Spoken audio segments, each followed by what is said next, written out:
기도하겠습니다. 사랑해 주님, 감사합니다. 오늘 또 우리 시간 함께 잠시 마음과 또 모든, 어, 정성을 모아 내일에 있을 예배와 또 목장 모임을 준비하고자 합니다. 주님께서 이 시간 우리가 함께 해주셔서 하나님, 먼저 이 말씀이 우리의 마음을 설득하는 말씀 되게 하여 주옵시고, 먼저 우리 목자들이 복음 위에 굳게 설 때에 우리 목원들을 비롯하여 청년부 전체가 말씀 위에 굳게 서는 공동체가 될 수 있도록 주여 축복하여 주시옵소서. 감사를 드리오며 예수님의 이름으로 기도드리옵나이다. 아멘. 그동안 우리 청년부는 제주 아웃리치 이후로 그 로마서 말씀을 좀 계속 살펴보았습니다. 이제 로마서의 후반부 말씀들이 그 복음을 아는 사람들은 어떻게 살아야 하는가에 대한 부분을 다루고 있고요. 그 핵심은 이제 우리가 지난 시간에 살펴봤던 것처럼 결국 우리는 사랑의 사람들로 완성되어야 한다는 말씀이었죠. 제가 이제 이렇게 계속 이 율법에 관한 말씀을 전했었는데요. 이제 좀 이 율법에 관한 강조는 충분히 했다는 생각이 좀 들었고요. 이제 2024년이 얼마 남지 않았기 때문에 남은 기간 동안에는 이제 우리가 어떻게 살아야 된다는 율법의 내용도 좋지만 우리 공동체에 좀 복음을 전하고 싶다는 생각이 들었습니다. 왜 그런가 하면 이제 우리 청년부에 여러 뉴 페이스들도 많이 생겼고요. 그중에는 예수님을 신뢰하며 잘 믿는 지체들도 있지만 또 한편으로는 복음을 들어야 되는 사람들도 있기 때문이죠. 그래서 남은 시간 동안에는 우리 청년들을 대상으로 이 요한복음을 통해 이 예수님을 만나다라는 시리즈 이름으로 이 요한복음 안에서 예수님을 만났던 사람들의 이야기, 그들이 경험한 그 복음에 대한 이야기를 내러티브 형식으로 함께 살펴보려고 합니다. 또 목원들 중에서 좀 복음을 설교해 주면 좋겠다라는 그런 건의사항이 있기도 했고요. 그래서 바라기는 함께 이 복음을 살펴보는 시간이 우리 모두에게 예수님을 새롭게 만나는 시간이 되면 좋겠고, 특별히 아직 예수님을 인격적으로 영접하지 못한 지체도 있었다면 이 복음이 예수님을 더욱더 예수님을 인격적으로 영접하게 되는 그런 계기가 되면 좋겠습니다. 자, 한번 살펴볼까요? 이제 그래서 첫 번째 순서로 예수님을 만나다 이 요한복음을 함께 살펴보는데요. 우리가 첫 번째 시리즈는 기쁨의 주를 만나다입니다. 여기 요 들어가기 텍스트를 한번 우리 누가 줄까요? 혜인이가 한번 읽어봐 주겠습니까? 우리나라는 행복 추구권을. 우리나라는 행복 추구권을 헌법으로 보장하는 나라입니다. 헌법이 말하는 것처럼 모든 인간은 행복을 추구합니다. 그리고 행복은 기쁨과 아주 밀접한 관련이 있습니다. 사람들은 기쁨을 누림으로써 행복해지기를 원하기 때문입니다. 네, 행복은 기쁨과 아주 밀접한 관련이 있고, 사람들은 사실상 기쁨을 얻음으로 행복을 추구한다고 봐도 무방하죠. 그래서 이제 서론에서는 당신이 어떤 때 가장 기쁜가, 최근에 당신에게 가장 기쁜 일이 무엇이었는가를 통해서 일단 가볍게 아이스 브레이킹으로 시작을 하려고 합니다. 우리가 굉장히 다양한 방법으로 기쁨을 추구하죠. 기쁨을 추구하죠. 예를 들면 어떤 사람들은 이 맛집 탐방을 통해 기쁨을 추구하기도 하고, 또 어떤 사람들은 여행을 통해 기쁨을 추구하기도 합니다. 쉬는 시간에 이제 게임을 하는 친구들도 있고요. 아니면 운동을 하는 친구들도 있고, 되게 다양한 방식으로 기쁨을 추구하는데, 과연 당신은 주로 어떤 방법을 통해 기쁨을 얻으려 하는가? 이러한 아이스 브레이킹으로 기쁨에 관한 주제를 잘 시작하면 좋겠습니다. 자, 내일 우리가 함께 살펴볼 본문은 유명한 본문입니다. 여러분 다 그 찬양 아시죠? 예수님이 말씀하시니 물이 변하여 포도주 됐네. 그 가나의 혼인 죄송해요. 한 명 난입했어요. 가나의 혼인 잔치에 대한 사건을 우리가 함께 살펴보게 되는데요.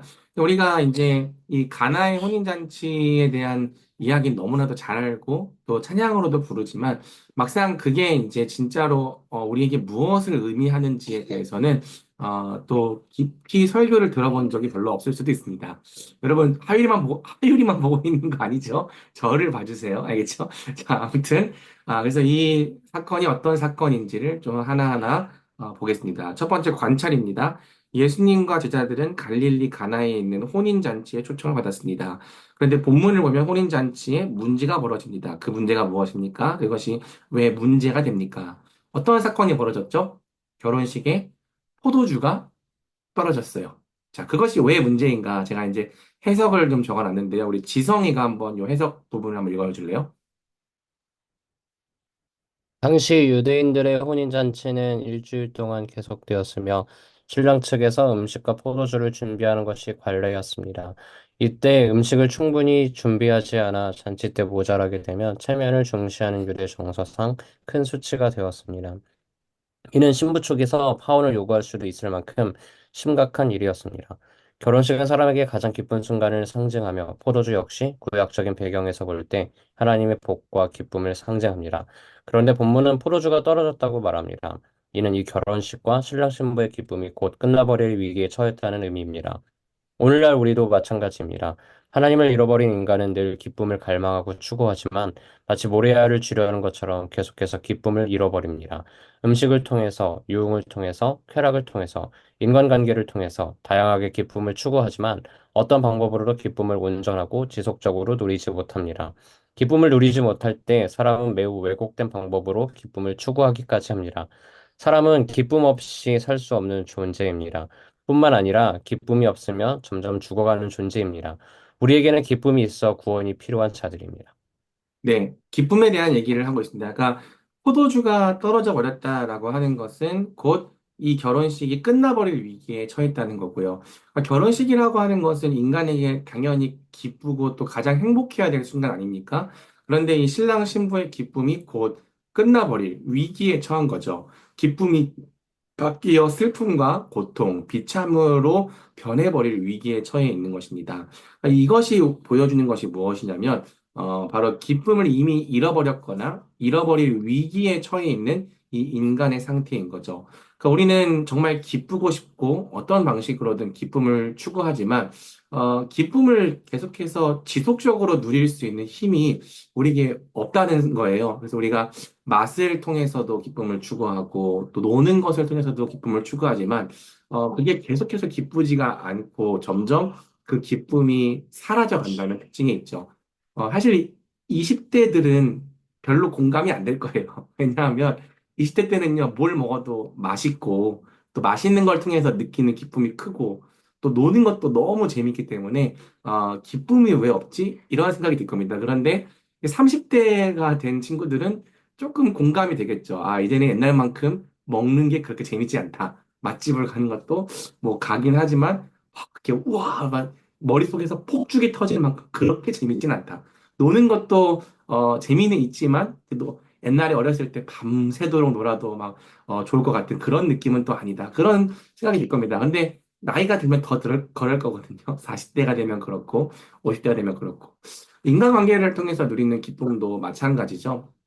어, 사실 좋은 관계를 통한 기쁨은 나이가 들어도 계속 가거든요. 그것은 성경에서 말하는 본질적인 기쁨과 가장 관련이 깊기 때문입니다. 그렇지만 또 인간 관계를 정말 기쁨을 누리는 좋은 관계로 유지하는 게 진짜 어렵죠. 그러니까 예를 들어서 부부라고 하는 관계도 원래는 서로를 지속적으로 기뻐해야 되는 관계지만 그 부부 사이를 잘 유지하지 못할 때 한 중년이 돼서 별로 이렇게 기쁨이 없는 부부 관계가 되기도 하는 일들이 벌어집니다. 그러니까 기쁨이 없을 때 인간의 모습은요, 굉장히 많이 무너지죠. 그래서 기쁨을 줄 수 있는 여러 자극적인 수단들을 잘 이렇게 의지하는 것 같아요. 그러니까 보면은 이제 40대, 50대 때에 이렇게 불륜에 많이 빠지는 이유가 뭐냐면 사실 기쁨이 없기 때문이거든요. 근데 또 그런 불륜이라고 하는 이 범죄지만 잘못된 행위지만 그런 행위를 통해서라도 기쁨을 얻을 수 있기 때문에 그런 이 밖에서의 또 기쁨, 왜곡된 기쁨을 추구하기도 하고요. 또 이런 성적인 쾌락에 우리가 중독되는 이유 역시 그러니까 삶 속에서 누리고 있는 그 기쁨이 없을 때 우리는 그런 중독에 되게 취약해지는 모습들을 보입니다. 인간은 기쁨이 없으면 살 수가 없는 존재고요. 사실 우리가 밤에 이렇게 침대에 누워서 잠을 자지 못하고 유튜브 쇼츠랑 SNS, 인스타 계속 이렇게 돌려보는 것도 어떻게 보면은 기쁨을 이제 얻기 위해서인 거죠. 그러니까 별로 안 기쁘기 때문에 그런 식을 통해서라도 도파민을 이렇게 분비하고 싶어 하는 게 우리 인간의 모습이라는 거예요. 우리 사람은 기쁨 없이 살 수 없는 존재지만 우리는 모두 죄인이라는 이 상태 때문에 기쁨을 잃어버릴 위기에 처했다라고 하는 게 이 첫 번째 포인트입니다. 그래서 이제 첫 번째 적용에서는 이제 한번 당신이 이제 그런 적이 있는가? 기쁨이 없어서 메말랐던 적이 있는가? 기쁨이 메말랐을 때 당신은 떤 모습이 되었는가? 기쁨이 없을 때 당신은 주로 어떤 방법을 통해 기쁨을 추구했는가? 특별히 예수님은 당신에게 기쁨이 되는 수단이었는가? 이런 부분들을 좀 정리해 보면 좋겠죠. 자, 그러면서 이제 예수님께서 주시는 해결책을 이제 보는 건데요. 예수님께서 주시는 해결책은 제목에 나와 있죠. 기쁨을 회복하고 결혼식을 완성하시다. 이게 이제 이 가나의 혼인잔치가 보여주는 이 표적의 의미입니다. 자, 한번 요 해석에 대한 부분을 누가 읽어보면 좋을까요? 우리 성진이가 한번 읽어봐 줄래요? 좀 내용이 길긴 하지만. 예수님은 어머니 마리아의 믿음을 받으며 결혼식을 위하여 친히 일하신 하인들에게 명령하여 돌을 항아리 연못에 물을 가득 채우고 그것을 떠서 연회장에게 걸어주라 하십니다. 하인들은 영문을 알 수 없는 명령이었으나 예수님의 명령에 순종했고 요즘에 하인들이 떠간 모든 연회장에 들렸을 때 포도주가 되었습니다. 연회장은 하인들이 떠온 포도주를 먹고 지금까지 좋은 포도주를 들어보거나 식사합니다. 성경은 예수님께서 행하신 이 기적이 표적이라고 말해요. 표적이란 사건이 예수님이 죽으신 지 행하신 십자가 말의 그 사건이라는 것을 의미합니다. 예수님은 이 결혼식의 물분에 포도주를 제공하셨지만 그를 위해서는 필요된 포도주를 제공하셨습니다. 그분이 제공해 주신 포도주로 말미암아 제공한 포도주를 믿고 예수님은 물을 포도주로 만드신 것처럼 믿는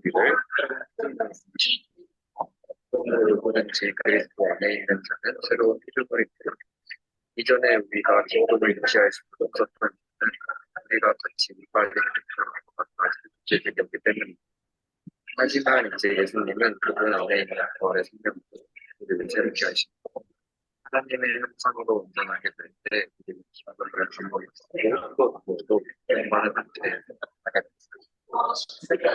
그래서 작은 것으로도 감사하고 작은 것으로도 새로운 문제가 예수님께서 정말 지키셔서 기뻐하시고 배를 즐겼습니다. 예수님을 믿을 때 그는 영원히 사라지지 않는 이유는 우리를 주님이 보내주시고 연락해 주시기 때문에 예수님은 우리와 함께 계시며 우리의 힘과 혈안과 위로 은혜와 지혜가 되어주십니다. 그러므로 누구든지 예수님과 연합하고 매일 예수님께 나아가는 자는 그분 안에서 마르지 않고 화장하지 않는 참된 안식을 발견하게 됩니다. 오직 예수님만이 변화를 것이고 그분의 음식을 발견하시는 아입니다. 우리는 그분을 믿어야 합니다. 믿음으로 그분에게 나아갈 때 그분이 주시고 참된 믿음을 발견하게 될 것입니다. 네. 내용이 좀 길긴 하지만 좀 포인트를 한번 제가 밑줄로 그어봤습니다. 그러니까 이제 포도주가 고갈된 이 결혼식을 위해서 예수님께서 행하신 일은 이제 물을 포도주로 바꾼 건데 그 사건이 의미하는 바가 무엇인가? 일단은 그 포도주가 기쁨을 상징한다고 했잖아요. 포도주가 없으면 기쁨이 끝나게 되는 거예요. 그런데 예수님께서는 포도주를 제공하심으로 이 결혼식의 기쁨이 끝나지 않도록 결혼식을 지키셨죠.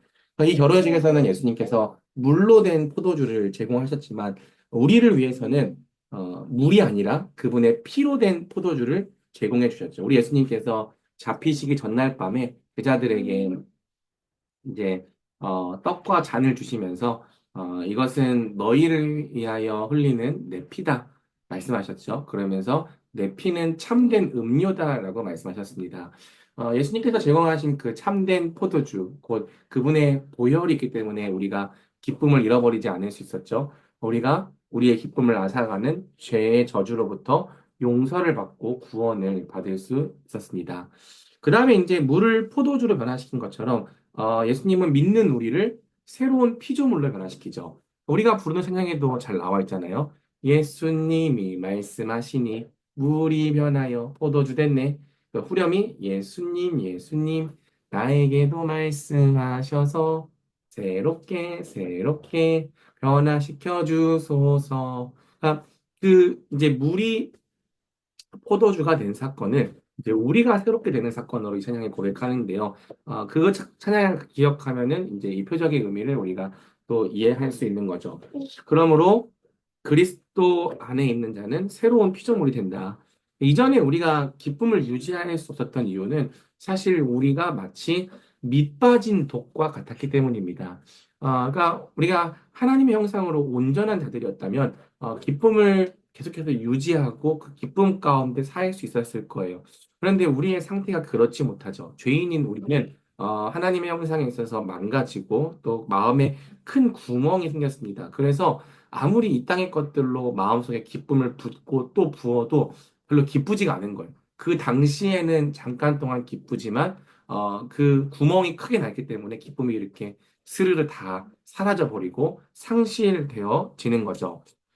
그러한 상태에서는요, 아무리 돈을 많이 벌고 또 돈을 많이 써도, 아무리 기쁨에 많은 투자를 해도 기쁨을 유지할 수가 없는 것입니다. 돈을 더 많이 벌고 더 좋은 데 많이 가고 더 좋은 걸 많이 먹으면 더 많이 놀면 영원히 기쁠 것 같지만 의외로 아무리 좋은 걸 먹고 아무리 좋은 데를 가고 아무리 많이 놀아도 별로 기쁘지 못하죠. 왜? 우리가 망가져 있기 때문이에요. 반면에 그리스도께서 우리를 하나님의 형상으로 온전케 하시면 우리는 굉장히 작은 것에도 기뻐하고 감사할 줄 아는 사람들이 되죠. 그러니까 기쁨을 계속 붙는 것도 중요하지만 그 기쁨을 잃어버리지 않는 게 중요한데 우리가 먼저 하나님의 형상으로 회복되지 않고서는 기쁨을 온전히 누릴 수가 없는 겁니다. 근데 우리가 기쁨을 온전히 누릴 수 있게 될 때, 어, 세상은 수천만 원을 들이고도 별로 기쁘지가 않아서 기쁨을 찾아 헤매게 되지만 우리는 그저 싸구려 수입산 삼겹살을 먹으면서도 함께 형제 자매들과 함께하는 시간을 기뻐할 수 있는 그런 새로운 피조물이 되는 거죠. 마지막으로 이제 이 표적이 우리에게 보여주는 게 뭐냐면 예수님께서 진짜로 완성하신 결혼식이 뭐냐는 거예요. 결혼식을 완성하셨잖아요. 예수님께서 진짜로 완성하시고 싶으셨던 결혼식은 바로 그분과 우리의 결혼식이고요. 그것은 그분과 우리의 연합을 의미하는 거죠. 그러니까 예수님께서 우리에게 영원한 기쁨을 주시는 방법은 바로 그분이 우리와 친히 더불어 먹고 더불어 사시는 거예요. 기쁨의 주님이신 예수님께서 우리와 항상 함께 계시면서 우리의 힘과 능력, 사랑과 위로, 은혜와 지혜가 되어 주시는 거죠. 아까 이제 성경이 말하는 가장 본질적인 기쁨은 관계를 통해 얻는 기쁨이라고 이야기를 했는데요. 예수님을 믿는 사람들이 기쁨을 잃어버리지 않을 수 있는 이유는 바로 기쁨의 주, 또 가장 완전하신 분이신 예수님께서 우리의 신랑이 되시고 또 남편이 되어 주셨기 때문이죠. 그래서 그분과 온전한 교제를 누리는 사람은 이 땅에서 기쁨을 잃어버리지 않는 것입니다. 또 우리가 사실은 죄인이기 때문에 예수님을 믿어도 기쁨을 잃어버릴 때가 있죠. 하지만 다시 마음을 돌이켜 예수님께로 나아가기만 한다면 그분 안에 있는 참된 기쁨과 또 온전한 안식을 발견하게 되는 거예요. 예수님만이 기쁨을 회복하시고 예수님만이 참된 결혼식을 완성하실 수 있으십니다.